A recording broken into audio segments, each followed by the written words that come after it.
and welcome to episode 2. No matter what it is you are installing or working on, it is imperative to read the provided manual, or in today's case, buy, then read the manual for the vehicle you're working on. For almost 2 years, I worked as a dealer-level mechanic. During my interview, I was told, "You're packing people's parachutes, you don't get to up." When you repair things at a dealer level, it has to look like and function as it did from the factory. If you make a mistake, you could kill somebody. There was a master mechanic at the shop that I learned under who had over 20 years of experience, and he was limitlessly talented when it came to repairing, diagnosing any kind of combustion engine issue or brakes or electrical. He was absolutely amazing. A couple things he taught me were: 1, the people who built the thing you're working on are a lot smarter than you are.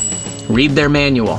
2, do it right or don't do it at all. 3, keep your eyes open. Don't look where you think the problem is. Observe and discover where the problem is. 4, be proactive, not reactive. And 5, the day you stop learning is the day you stop living. If I have a big job to do, I will spend the night before the job reading the manual and watching a video. That way I know what to look for beforehand. 2 excellent YouTube mechanics I highly suggest are Chris Fix and Scotty Kilmer. Chris Fix, in particular, has a video on repairing drum brakes. The last person to work on Danny Dodge, they did an absolutely horrible job. I didn't even know what it was supposed to look like when it was all together. I probably could have gotten it done, but it made it so much easier seeing the visual representation of how it's supposed to look. This is the 1973 Chevrolet light-duty truck service manual for Granny Grumman. It's one of the first things I bought for the conversion. I always suggest getting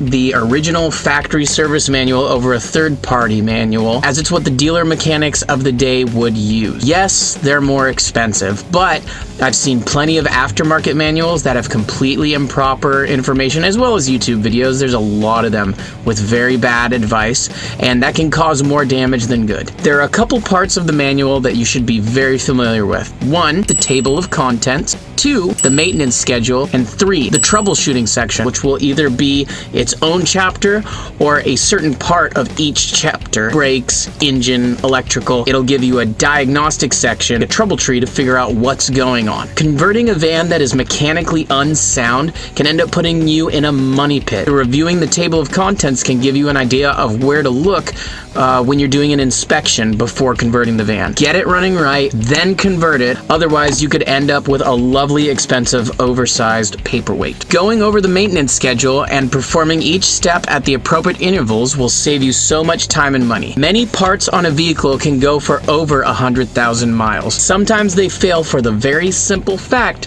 that somebody didn't apply 10 cents worth of grease. As soon as it's metal to metal, you're gonna lose that component almost instantly. Wheel bearings, cables, tie rod ends, suspension pivot points, and so on can last for a very long time. Oil changes are cheap, engines are expensive. A little while ago, a 2007 Toyota pickup truck was clocked at over 1 million miles. When Toyota brought it back from the customer, they tore it apart, they inspected the engine, and they were astonished because they said it looked like it only had 100,000 miles on it. The previous owner was absolutely anal with the service schedule. If you follow that, you can make a vehicle last so much longer. But if you don't, metal to metal, it's going to go almost instantly. The troubleshooting section is truly amazing. It will break things down very simply and give you areas to look in order of likelihood of failure. Take, for example, the diagnostic section of the engine. Under the engine fails to start section, it gives you various areas to look at, many of them very simple. A lot of people will assume something major is causing an issue, but 99% of the time, it's something that is very simple. The amount of people that towed their motorcycles to the dealership with an empty tank of gas was astonishing. It is amazing how many people will throw